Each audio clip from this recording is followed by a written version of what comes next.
Hello everybody, it's Kara from Wild Book Garden, and today I'm here with my spoiler-free review and kind of a discussion on The Count of Monte Cristo by Alexandre Dumas. This is the translation by Robin Buss, I believe.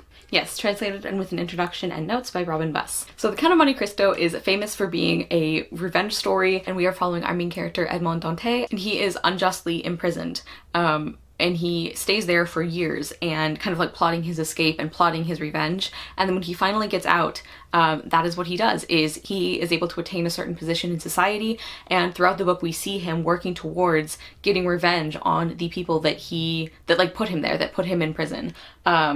And there's a lot of other things that happen in this book, and this book deals with a lot of really thoughtful and interesting ideas, ideas of justice and revenge and forgiveness and like the prison system. I don't know how much Dumas intended to make commentary on like the justice system at the time, but I don't know how you would read this and not come away thinking about that a little bit. So there's a lot of things that this book does within the frame of that overarching revenge story. So this review is going to be spoiler free. I am also not going to hold the book up the whole time because this is quite a chonker. It is 1,200 something pages. Yeah, so not going to hold that up the whole time, but this is what the cover looks like of my edition. And first of all, I do recommend this edition. I really liked it. I think the translation was really clear and easy to follow, and I did appreciate the notes at the back. So there would be footnotes that were at the back of the novel, kind of explaining historical context for certain things, and there are definitely some that I looked at and I was like, I don't think this is necessary, but there were quite a few things that were things that I would not have necessarily known about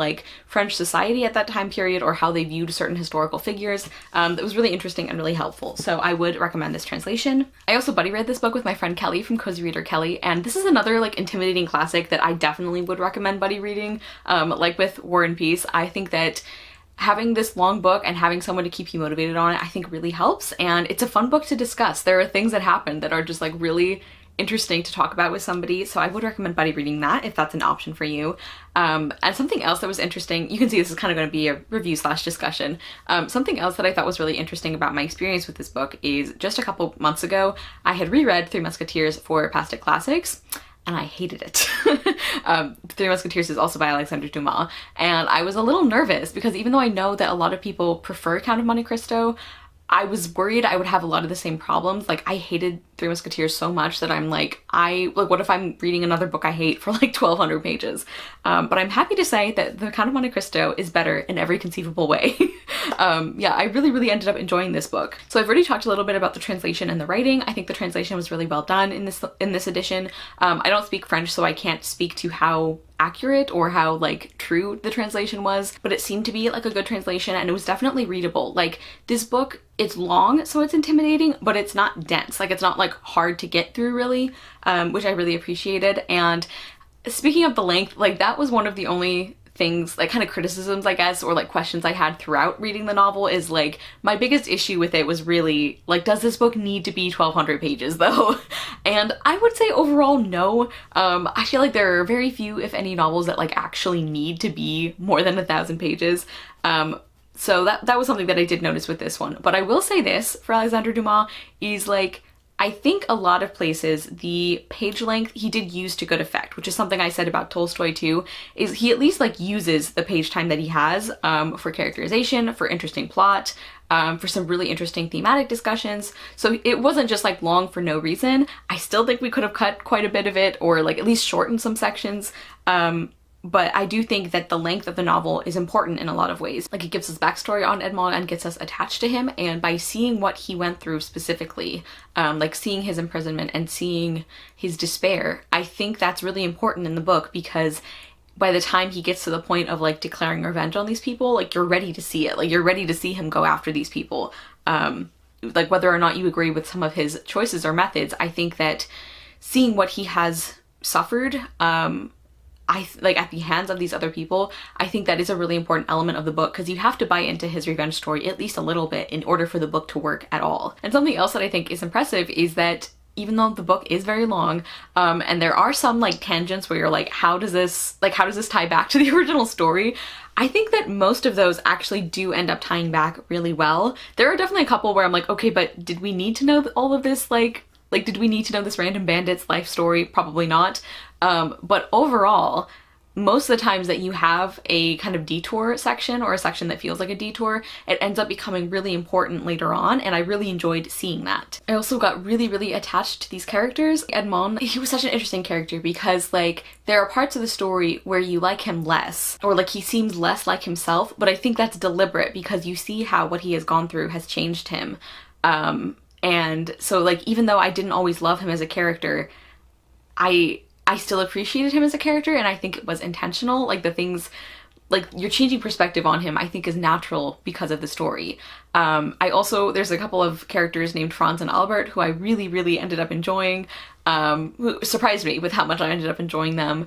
And there were a lot of supporting characters that I really liked. One thing that I was favorably impressed with was the female characters in this book. Now, they're not like fantastically developed or anything, like don't go into this book expecting like a feminist masterpiece, but compared to Three Musketeers and compared to what I was afraid of, there were a couple of female characters in this book who I actually really liked and who had agency, who like affected the story, like who were interesting characters and who had some really good scenes. And even if I didn't always love where some of their stories ended up, I still think that overall the like portrayal of women and just the perspective on women felt much, much better in this novel. Like that was one of the things that I really hated about Three Musketeers, and here I actually quite liked a lot of the female characters. Now there weren't a ton, but I liked them, like most of them really. And as far as the plot, I really, really enjoyed the plot of this novel. And this is also a great example of why I don't believe in giving spoilers for classics just because you assume people don't care. Like I really like to go into classics not knowing what's going to happen. I find that's a really enjoyable way to experience them, and I also think that might be a way for people to view them more as like regular books that you can like or not like, rather than like these things on a pedestal that you can't have fun with. So I'm like really glad that I did not know the story of this one at all, because there were so many parts that I was like shocked or surprised and like that I wanted to talk to Kelly about, because I'm like, I can't believe this thing happened. Like it was just a really engaging story. And something else that I really enjoyed about the story, or like the plot element, is it's just very satisfying to see these plans come together. Like to see, it's very satisfying seeing somebody be like smart.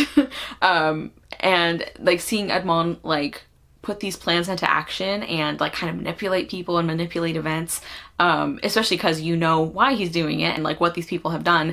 It's just very satisfying to watch, even if you sometimes have some qualms about what he's doing or how he goes about it. And that is something that I think also comes up in the story, which I appreciated. I maybe would have liked that to be a little bit more of an element, or a little bit more of a focus, but I did just really enjoy seeing Edmond like put these plans into action. This book is also interesting because there are some like certain sections that, again, they almost feel like detours, but they do end up being important. There's like a part that takes place in Italy during Carnivale, and I really, really enjoyed that. Like that was just like a really interesting section. That's where we meet Franz and Albert. There's some really funny dialogue, and that's another thing that I really enjoyed about the writing, is how funny this book was. I did not expect it, but I was pleasantly surprised, because actually one of the things that maybe I should have expected this, because one of the things that I did really like about Three Musketeers were those few moments where it was just like the characters kind of bantering with each other. Like I think Dumas is really, really good at funny and clever dialogue, and we got some of that here, even though this is a very intense story in some places. There are lots of moments of humor that I really liked also. And then something else I really loved about this book was the themes and kind of the ideas that it explores. So like I mentioned in the summary section, this book deals with ideas like revenge and justice and forgiveness. It definitely, I think, deals with the prison system and like the justice system and corruption in politics. It deals with a lot of these big ideas in really interesting and compelling ways. And one of the things that impressed me about the ending of the novel, even though I didn't completely love the end, is I was not sure how the ending could be satisfying in a way that like united some of these ideas that seemed to be in conflict with each other. But I actually think the book did that very well. I found that aspect of the ending really satisfying. And I just think this was a really thoughtful book. Like, so there were some really beautiful passages that were talking about some of these ideas, and like some of the moments when Edmond is in prison and just in despair, and the way that was written about was just so emotionally effective and just really beautifully written. So I think like the themes and the ideas that this book talks about, I think were done really thoughtfully. And I think this book is also like, it makes you consider your ideas of justice a lot. So I'm going to end with talking about a few of the things that I was not a big fan of or I had kind of mixed feelings on. I'm going to start off by saying that I will list all content warnings for this book I can remember in the description box, and that is one of the things I'm going to talk about because like the book's perspective on some things I think is a little mixed. I mean, we do know going into classics that they're not going to have like the same perspective that we do as a modern reader, so I do expect that. It was interesting though with this book because some of it I think was more progressive than I expected, and then some of it wasn't, and it was like on the same issue. Like for example, there's a character in the novel who is a slave, and the way that was handled was often very uncomfortable because sometimes you would have scenes where like this character who has been brought to France now, there would be these other characters who are like, oh, well, she's free now because slavery is illegal here, so you know she's gonna know that she's free and she can leave you. And the person who owns the slave, who we are supposed to like as a character, is like, oh, but who's gonna tell her? Like she doesn't speak French, so nobody, like she won't know that she's free. And then all the other characters are like, oh, that's really smart. So that's obviously super messed up, to say the least. But then later on in the book, when this character has a really great moment, like a really great scene where she's very important in the story, her part of what she talks about is like the reason, like the things that led to her being captured and enslaved and like sold and all of this, and the way other characters react, that is clearly supposed to be a terrible thing. It was just like a very uneven perspective. Yeah, it was just very interesting. Alexandre Dumas himself was biracial. I believe he was actually the son of an enslaved woman and the white man who owned her, so like obviously he has some very complicated family history regarding that. But yeah, so I just want to mention like there are aspects of the book like that are just very uncomfortable to read in places, and the way that they are handled is somewhat inconsistent. There's also a ton of Orientalism in this novel, so be aware of that too. And then I also had mixed feelings about the ending of this novel.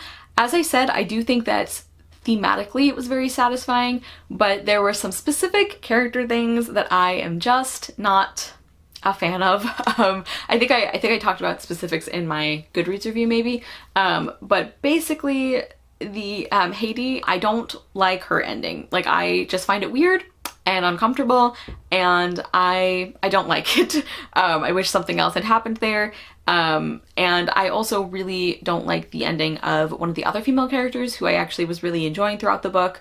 I don't find that part satisfying. So there were some things about the ending that I didn't love, but overall I did finish the book feeling kind of like emotionally wrung out, but in a very satisfying way. And on the whole, I did finish the novel feeling satisfied and feeling content and feeling like kind of like a sense of catharsis almost. I didn't feel let down when I finished it. Like again, there were some things that I did not like and they really do irritate me. The more I think about them, the more they irritate me. But even with those aspects of the ending, I do think this book felt satisfying to me. So I ended up giving the Count of Monte Cristo 4 stars. I did really enjoy it. I think this book deserves its reputation. I thought this was really fantastic. I know a lot of people, it's like one of their favorite classics, and I can definitely see why.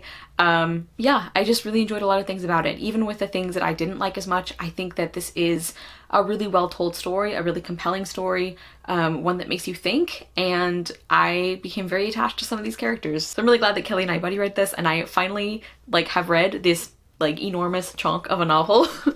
Although like I said, it wasn't a like burden, you know, because it was a very compelling book. So anyway, I really enjoyed it.